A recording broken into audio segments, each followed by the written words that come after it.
Bom dia a todos, bom dia a todas, bom dia para você que nos assiste pela Pop TV em Sobradinho e Porto Alegre ou nos escuta pela Cultural FM em Santa Catarina, Rio Grande do Sul e região. Sejam todos muito bem-vindos e bem-vindas a mais um ICL Mercado Investimentos.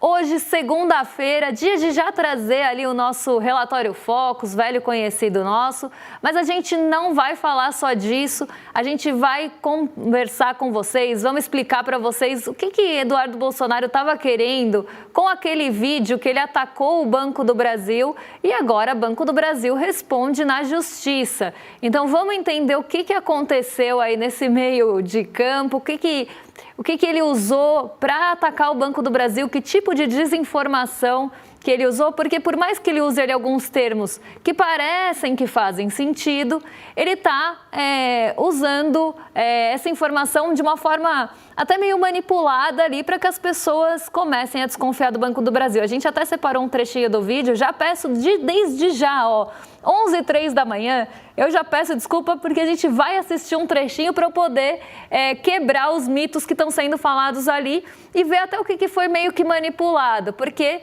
a gente tem no Brasil, né, essa desinformação, essa máquina de desinformação, e isso pode levar as pessoas a uma corrida para tirar o dinheiro do banco, elas ficarem preocupadas. Então a gente vai falar sobre isso e explicar tintim por tintim. E além de tudo isso, a gente ainda vai falar dele mesmo, da nossa laranja de topete, Donald Trump, porque Donald Trump está posicionado em alguns ativos, tanto ali alguns títulos de dívida de empresas, como também nas tais criptomoedas que vão ser favorecidas por ele mesmo. Então a gente vai também falar sobre isso, movimento que só deve enriquecer mais Laranjão. Será que ele vai aumentar seus hectares de laranja ou vai aumentar sua conta em criptos? Vamos entender tudo isso direitinho. Então hoje tem assunto pra caramba, eu espero que dê tempo para falar de tudo. Então vamos já começar pela nossa agenda para entender o que deve movimentar o dia, quem fala, quem não fala, o que está acontecendo no mundão afora. Às 5 horas da manhã na Alemanha saiu o índice de sentimento das empresas de agosto e aqui no Brasil, 8 horas da manhã, a sondagem do consumidor. Esse a gente vai trazer para vocês amanhã porque hoje não ia dar tempo. 8h25 saiu Focus, então esse velho conhecido nosso que já falei, vamos conversar dele hoje, vamos entender por que é que o mercado mudou ali algumas projeções no Focus e outras não. Então vamos entender isso tintim por tintim. 9 horas da manhã nos Estados Unidos, o Fed de Chicago divulga o Índice de Atividade Nacional de julho e às 10 horas, agora há pouquinho, saiu a sondagem da indústria da construção, medição aqui não da FGV, mas da CNI. Às 11 horas, agorinha, é a vez das vendas de moradias novas saírem nos Estados Unidos, então a gente tem essa divulgação às 11 horas, mas não para por aí, porque a gente tem mais gente falando durante a tarde, vamos descobrir quem é. Antes das falas, às 15 horas, sai a balança comercial semanal, essa também sempre aparece por aqui, né, nas segundas-feiras, toda semana está aqui com a gente. Às 4h15, 16h15 aqui, o presidente do Fed de Dallas participa de uma conferência de 100 anos do Banco do México e o presidente de Nova York, o John Williams, participa de conferência também de 100 anos do Banco do México, só que em horários diferentes, um às 4h15 e outro às 8h15. E hoje a Bolsa de Londres está fechada, é feriado por lá. Mais um que a gente pode importar aqui, hein? Vamos importar o feriado do Reino Unido, junto com o da montanha, e o outro que a gente passou aqui no mês de agosto. Vários feriados para a gente importar nesse mês difícil, que 25 de agosto, parece que o mês já teve um ano. Mas também, né, tanta notícia que vai e volta, é tanta coisa que está acontecendo num curto espaço, que a gente acaba tendo essa sensação de morosidade mesmo. Agora, a nossa bolsa, já vamos dar um salto, então, para entender o que aconteceu com a nossa bolsa na sexta-feira, porque entre esse vai e volta, esse fala e não fala, né, esse vai e vem, a gente teve um movimento positivo aqui na sexta-feira, movimento que a gente não via dessa magnitude, né, uma alta tão grande assim desde abril, e a gente tem que entender por que a nossa bolsa deu um salto, né, o que aconteceu aqui no Brasil para a bolsa ter um salto tão grande e ficar tão otimista, porque a gente teve todas as ações no campo positivo na sexta. Então, o que será que aconteceu que levou a isso? E é justamente o que eu vou explicar. Para quem lembra, para quem assistiu o programa, vou dar um passinho atrás aqui para a gente poder girar a catraca. Para quem assistiu na sexta-feira, a gente falou do Jerome Powell, que ele ia falar bem na hora do programa, né? Ele estava dando ali um discurso no Jackson Hole, que é um simpósio que acaba acontecendo lá no Banco Central dos Estados Unidos todos os anos, e era a vez de Jerome Powell falar. Estava todo mundo de olho no que o presidente do Banco Central dos Estados Unidos ia acabar tendo ali de discurso, se ele ia aliviar um pouco mais o tom em relação às taxas de juros dos Estados Unidos ou não, se ele ia ter um tom mais rígido, se ele ia continuar falando em relação à manutenção. E a fala do Jerome Powell foi recebida de uma forma muito dovish, que falam no mercado financeiro. A gente usa essas gírias em inglês porque são jargões de mercado. O que é uma fala dovish? É uma fala mais suave, é uma fala menos rígida, é uma fala mais branda.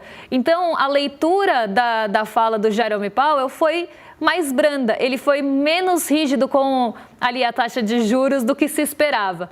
E ele falou alguns pontos que deixaram a entender, né, o que deram a entender que você poderia ter uma taxa de juros em queda logo em setembro. Ele falou sobre a inflação, falou sobre o peso da inflação, mas ao mesmo tempo falou também sobre o desaquecimento do mercado de trabalho nos Estados Unidos. E parece que o Jerome Powell está mais preocupado agora com o desaquecimento do que com a inflação, que já vai caminhando ali para mais próximo da meta. Então, isso foi entendido pelo mercado como uma sinalização de que sim, as taxas de juros podem começar a cair em setembro. Ele até falou da queda de braço que está acontecendo ali com o Donald Trump, não teria como não passar por isso, até porque existe uma grande pressão em cima do Powell, do Donald Trump, para que você tenha corte nos juros, mas ele falou que não iria ali ceder essas pressões e que sim, está acompanhando os indicadores econômicos dos Estados Unidos para essa tomada de decisão. Então, isso deu deu a entender, ou deu a sinalização de que as taxas de juros podem sim ser cortadas em setembro, coisa que estava muito nebulosa, estava muito incerta, ninguém sabia se realmente ia ter esse corte de juros. E aí, o que acontece quando você tem corte de juros nos Estados Unidos? Por que isso afeta aqui o nosso Brasilzão? Por que a nossa bolsa subiu tanto, o dólar caiu e teve todo esse apetite, esse otimismo na sexta-feira? Vamos entender aqui. Os Estados Unidos têm lá suas taxas de juros, assim como a gente tem a nossa taxa básica de juros.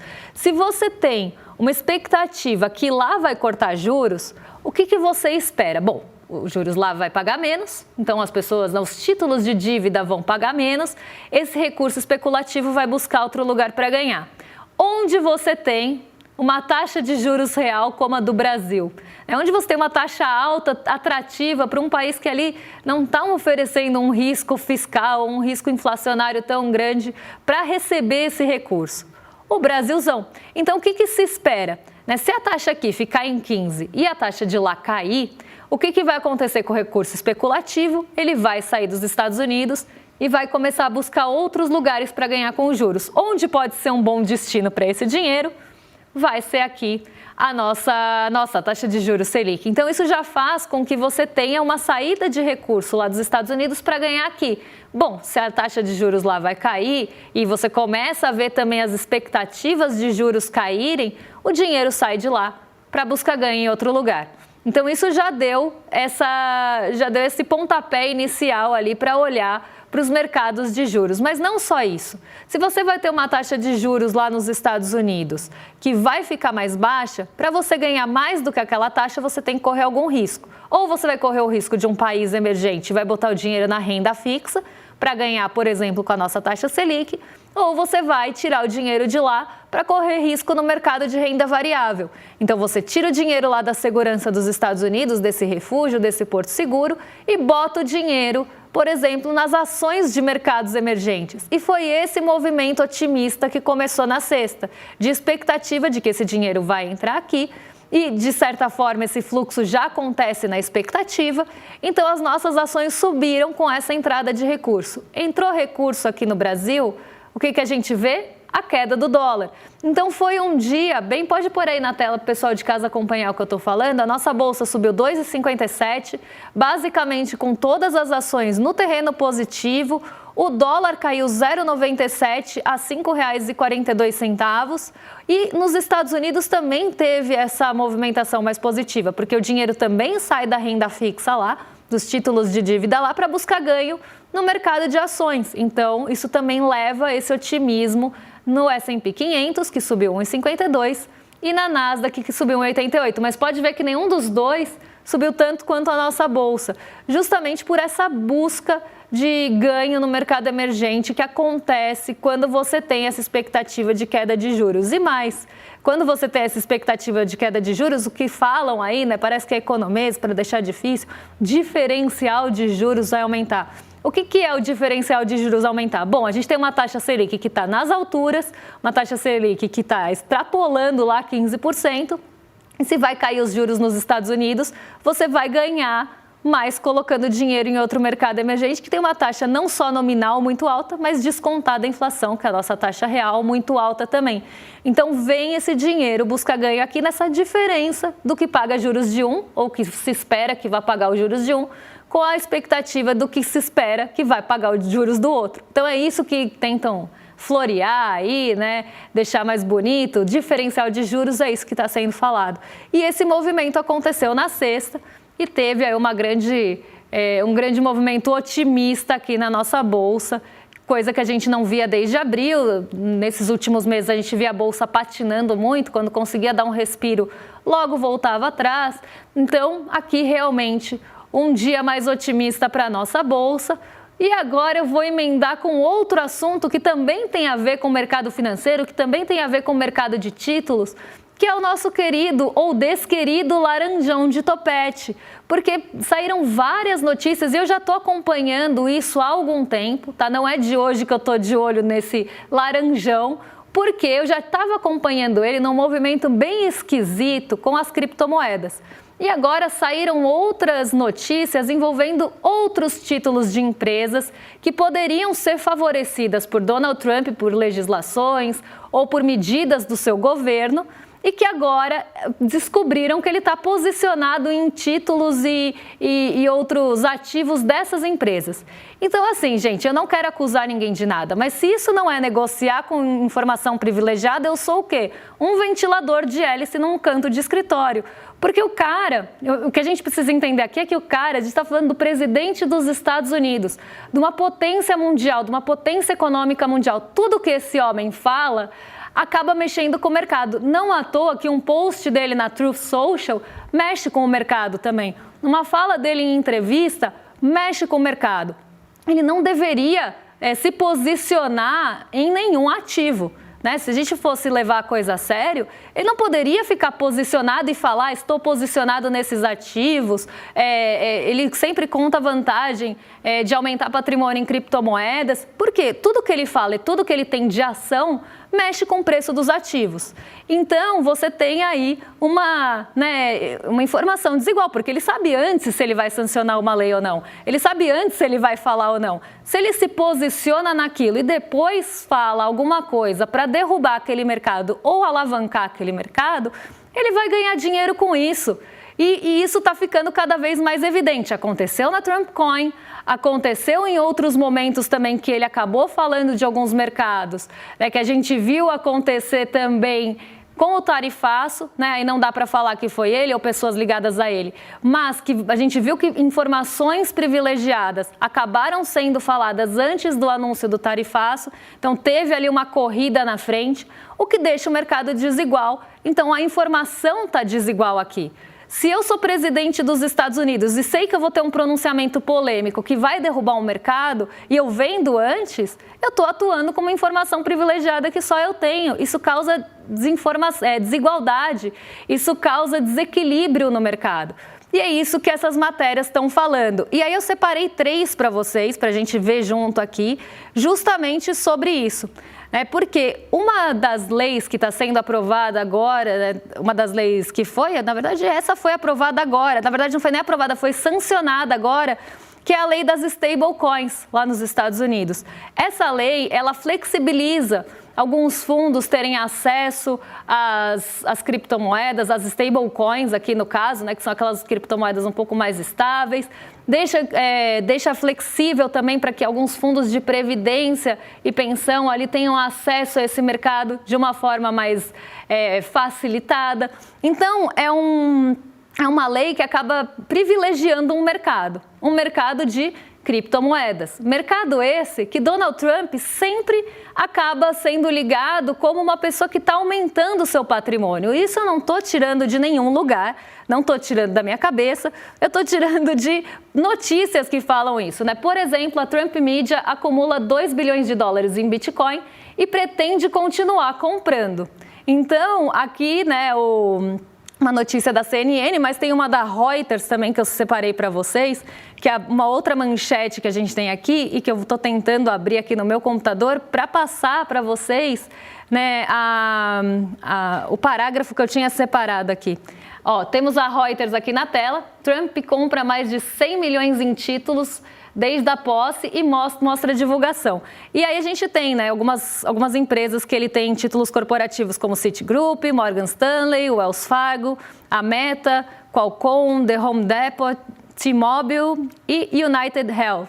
Outras compras de dívida, que ele está comprando títulos das empresas. Então, assim como o governo emite dívida para captar dinheiro, as empresas também fazem isso. Outras compras de dívida incluem vários títulos emitidos por cidades, estados, condados, distritos escolares, bem como os distritos de gás e outros emissores. Os ativos abrangem setores que podem se beneficiar das mudanças na política dos Estados Unidos sob sua administração, como desregulamentação financeira. Então, aqui é o que eu estou falando, né? Se isso não é informação privilegiada, eu não sei o que é. Mas a gente não pode acusar ninguém de nada. Vamos continuar aqui a matéria, porque também fala que o patrimônio líquido do presidente Trump aumentou substancialmente, com grande parte concentrada em criptomoedas na Trump Media. Aqui, até confirmando o que falava a CNN. Diante disso, não há evidências atualmente que suas compras de títulos sejam algo além de uma diversificação prudente dentro dos seus bilhões de dólares, diz o chefe da Oxford. Não tem indício, né, que ele não queira só diversificar. Mas que é muito estranho uma pessoa se posicionar em títulos de dívida de empresas que podem ganhar com alguma mudança na sua administração. E ele ele não escondeu, falar que está aumentando o patrimônio em cripto antes de sancionar uma lei que vai favorecer e flexibilizar as criptos. Inclusive, Donald Trump, quando falou aquela coisa, né, de perseguição às instituições financeiras, uma das coisas que ele falou foi, você tinha ali aquela parte, né, dos cristãos e conservadores, então instituições financeiras que perseguissem cristãos e conservadores iam ser olhadas de perto porque isso é perseguição política. Isso é uma coisa. A outra coisa que ele estava falando, que ele ia olhar de perto as instituições financeiras, eram as que começassem a dificultar o processo de compra de criptomoedas ou colocasse alguma ali dificuldade nessa negociação. Então você vê que ele está cercando por todos os lados e no final ele também vai se favorecer desse movimento. Então a lei não é só pró-cripto, é pró ele mesmo. Ele está sancionando leis que favorecem o seu próprio patrimônio, porque as criptomoedas deram um salto depois que você teve a sanção dessa lei, porque se entende que a negociação vai ficar mais fácil, vai ficar mais acessível, vai ficar mais flexível, mais pessoas, mais fundos vão acessar aquele mercado, então elas voltaram a subir. A Ethereum teve um salto, a Bitcoin teve um salto, que são, né, essas moedas também consideradas mais estáveis. Então, é uma lei que favorece um mercado que ele mesmo está posicionado. E aí descobrem que ele tem títulos de dívida de empresas que podem se favorecer de mudanças na sua própria administração. Então, isso fica uma coisa meio que escandalosa ali na cara de todo mundo, mas aparentemente, né, ele está só diversificando o patrimônio. E quem somos nós para julgar? Parece aquela mesa das galinhas. E quem somos nós para julgar, não é mesmo? Mas a gente tem que falar assim, porque, por exemplo, vou dar um exemplo bem bobinho aqui. Eu, quando trabalhava no banco, no mercado financeiro, não podia negociar ativos de renda variável, por exemplo. Não podia, porque em tese eu poderia ouvir alguma coisa, uma negociação, uma informação privilegiada e correr na frente ou favorecer alguém e falar, corre na frente aí. Então eu não podia. Agora, o presidente dos Estados Unidos, que é uma potência, que tudo que fala cai como uma bomba pode negociar e falar que eu tenho mesmo, estou aumentando meu patrimônio, sanciono uma lei que vai favorecer meu patrimônio, estou aqui comprado em títulos da, sei lá, Wells Fargo aqui, porque vai se favorecer da minha desregulamentação financeira. Que isso, né? A gente está falando de um presidente de um país. Mas tudo bem, aparentemente não tem problema quando você está falando de Donald Trump, o que é um absurdo. Outro absurdo que a gente teve ainda nessa toada financeira aqui foi o que Bolsonaro, na verdade Eduardo Bolsonaro, fez com o Banco do Brasil, e o Banco do Brasil responde agora na justiça e com muita razão. Eu separei um trechinho aí rapidinho do vídeo do Eduardo Bolsonaro, eu vou passar para vocês e depois a gente vai quebrando ponto a ponto, se der tempo aí, o que não der eu deixo para amanhã. Mas é um absurdo essa máquina de desinformação que está correndo solta e também aparentemente ninguém faz nada. Ainda bem que o Banco do Brasil agora foi à justiça falar sobre isso. Vamos ver esse trechinho. A Magnífica é o seguinte: você pode fazer o que você quiser no seu país, mas para acessar o mercado financeiro americano, você precisa cumprir a lista da OFAC. Se tiver um sancionado na lista da OFAC, você tem que tirar essa pessoa do portfólio das suas relações. Senão você não acessa o mercado financeiro americano. Você vai ficar de fora de um monte de empresas de tecnologia. Amazon, Microsoft, Cisco, um zilhão de outras empresas aí. Então, a decisão é tua, Brasil. Se vocês quiserem colocar ali Alexandre de Moraes, conta bancária, no Banco do Brasil, o Banco do Brasil vai ser cortado desse relacionamento internacional. E isso não é pouca coisa. Isso leva o banco à falência. Leva à fuga de ativos. Eu tenho certeza que já tem gente nesse momento preocupado, querendo descobrir para onde que leva o dinheiro dele para ficar protegido. Protegido, leia-se, né? Longe de ser sancionado pelas sanções secundárias. Bom, vamos lá, porque o Eduardo Bolsonaro ele não é bobo nem inocente, né? Ele usa termos que sim fazem sentido, mas ele usa termos para atacar uma instituição que é o Banco do Brasil e indiretamente deixar ali no inconsciente das pessoas que o Banco do Brasil pode sofrer sanções internacionais por manter a conta de Alexandre de Moraes e que isso faria com que o banco falisse. Quando ele faz isso, ele acaba tendo um efeito ali, às vezes até inconsciente nas pessoas. Olha, a pessoa entende, o Banco do Brasil vai falir. O que eu vou fazer? Vou correr e tirar o meu dinheiro de lá. Isso pode prejudicar não só as pessoas que vão ter essa atitude, porque elas podem ter que tirar dinheiro de algum fundo que não está bem, então elas vão sair com prejuízo. Vender algum ativo que não está bom, que também podem fazer elas sair com prejuízo. Tirar um dinheiro de uma aplicação com uma taxa de imposto alta e a pessoa sair no prejuízo. Então, a pessoa que vai fazer isso, ela já pode ser prejudicada pelo Eduardo Bolsonaro. Mas mais que isso, ele está atacando uma instituição brasileira aqui, falando que se ela não cumprir com as sanções, ela vai falir. E toda essa corrida que pode ser feita pela fala dele também vai prejudicar a instituição financeira. Então, não só ele prejudica as pessoas que vão ter essa corrida desesperada para tirar o dinheiro do Banco do Brasil, mas também a instituição lá no final. E esse ataque, né, ele traz algumas palavras lá, o FEC, né, que é o braço do Tesouro que executa a Lei Magnitsky. Agora ele virou especialista na lei, né? Nem os advogados dos Estados Unidos têm consenso sobre isso, mas o Eduardo Bolsonaro sabe. Eduardo Bolsonaro sabe de tudo. E aqui você tem um exemplo, né, dele usando esses termos, a OFAC, a Lei Magnitsky, as sanções, se não forem cumpridas. Existem N discussões em relação ao cumprimento e o que isso pode trazer para a instituição. Uma delas é justamente se o banco, né, não conseguir, ele não tirar a pessoa, se realmente ele seria tirado, sim, seria colocado na lista. É isso, os bancos têm medo disso. Então, existe sim esse medo de, se eu não cumprir a sanção da Lei Magnitsky, será que eu vou passar a ser monitorado mais de perto pela OFAC, ou OFAC, como ele falou, e aí isso vai me trazer problemas num segundo momento e eu posso, né, não ter como operar em dólar? Esse medo existe em todas as instituições, não só no Banco do Brasil. Só que esse medo, ele também não é concreto ainda, porque não existe nem consenso entre os advogados estadunidenses em relação a esse tipo de sanção feita à instituição financeira. Mas aqui o que ele está fazendo é jogando com as palavras, e aí as pessoas falam, fake news. Eu acho que a gente tem um nome muito bom para isso aqui no Brasil, que é lorota braba, né? Então a gente podia começar a usar. Então ele começa a usar desinformação, ele mexe, manipula os termos para levar a entender que o Banco do Brasil pode falir se não cumprir a lei.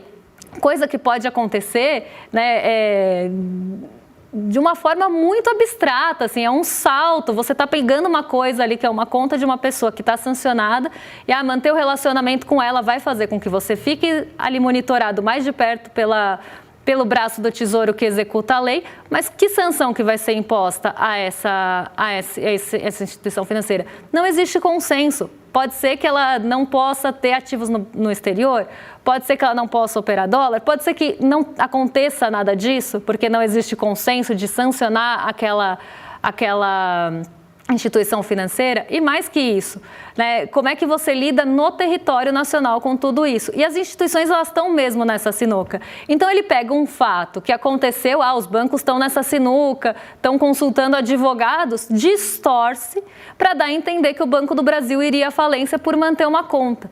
E aí você tem uma corrida bancária para tirar o dinheiro dessa instituição, prejudicando as pessoas e a instituição. A troco de quê? Né? É isso que eu queria entender aqui. Né? A troco de fazer uma pressão para fechar uma conta, a troco de sair ali falando o que você bem entender, para tentar desinformar as pessoas, para ter uma corrida bancária contra seu próprio país, contra um banco do seu próprio país e contra as pessoas do seu próprio país. Porque acho que Eduardo Bolsonaro não está pensando em nada disso, né? Que a pessoa pode sair com prejuízo, pode pagar um imposto que não teria que pagar, vai tirar o dinheiro num momento ruim. Nada disso ele está pensando. Ele só quer atacar mesmo as instituições e fazer pressão para atacar diretamente Alexandre de Moraes. Ele não deixa isso escondido também. Ele sempre fala em todas as entrevistas que ele gostaria ali de atacar, né? Não ele pessoalmente, mas ele gostaria que as sanções fossem mais adiante. Então, e que ele não vai cansar enquanto não conseguir isso. Então, aqui a gente vê mais um exemplo dele atacando o seu próprio país, um banco do seu próprio país, e as pessoas também que vão sair correndo desesperadas para tirar o dinheiro de um banco, às vezes num momento não bom para elas. Então, mais um exemplo aqui, né, dessa advocacia contra o seu próprio país. Mas o Banco do Brasil respondeu e, inclusive, já entrou aí na justiça contra Eduardo Bolsonaro. E eu acho muito curioso o jogo de palavras e a forma que é feita. Né? Então, ele pega ali uma coisa que realmente estava acontecendo, essa discussão com os bancos, até, né, essas consultas lá nos Estados Unidos, todo esse burburinho, para distorcer e atacar não só um ministro do Supremo, mas também uma instituição brasileira e um país. E era aí, com isso que eu fecho o programa, Focus fica para amanhã. E a gente aproveita e já liga o Focus com a confiança do consumidor, porque vai ter tudo a ver. Então amanhã a gente explica tudo isso, porque agora eu quero convidar vocês para participar aí com a gente desse encontro que vai ser o Despertar 2025. E agora a gente já tem aqui, né, os participantes todos confirmados, um monte de gente aí vai estar com vocês. Então tem Marina Silva, tem Margarete Menezes, tem Leone, né? Tem atrações musicais, tem toda a equipe do ICL, né? Acredito que inclusive eu. Então aqui o Despertar 2025, a revolução necessária. E aí vem com a gente agitar tudo isso, né? Vamos conversar, vamos ter esse encontro de perto para a gente estar junto nesses dias 19 e 20 de setembro lá no Vibra São Paulo. Quer estar com a gente? Agora que vocês já sabem o time de peso que vai estar lá com vocês, é só entrar em despertar2025.com.br para garantir o seu ingresso ou ali no QR Code, que hoje está distante de mim, mas ali no QR Code, agora sim, aí no cantinho da tela aqui, ó, o QR Code para você apontar a sua câmera e garantir seu ingresso. Então não fica de fora dessa, porque os ingressos estão correndo rapidinho, hein? Tá esgotando tudo. E agora vocês ficam com o Rolê ICL, nossos vizinhos de cima já estão prontos para receber vocês. William De Luca e Guga Noblat estão a postos e vocês estão em mais do que excelente companhia a partir de agora. Um beijão e até lá, pessoal. As democracias não morrem mais com tanques. Hoje, elas morrem com votos. Morrem com um vírus que é implementado dentro do regime democrático para destruir a própria democracia. Quem nos ensina isso é Daniel Ziblatt, professor de Harvard e autor do livro Como as Democracias Morrem. Quer a notícia do ano? A bomba! Ele vai dar uma aula online, gratuita, para todos nós da comunidade do ICL. E mesmo você que não é da comunidade ICL vai poder assistir também gratuitamente. Vai ser traduzida para o português para todo mundo poder entender. Vai ser no dia 28 de agosto, uma quinta-feira, às 8 horas da noite. E aí chama teus amigos, tuas amigas também para participar, porque assistir uma aula dessa defende a nossa democracia. Mais do que nunca a gente precisa disso. Um abraço e até dia 28 que eu vou estar lá com vocês. Don't waste my time. Na loja Sou ICL você encontra camisetas, canecas, mochilas e bonés que carregam ideias.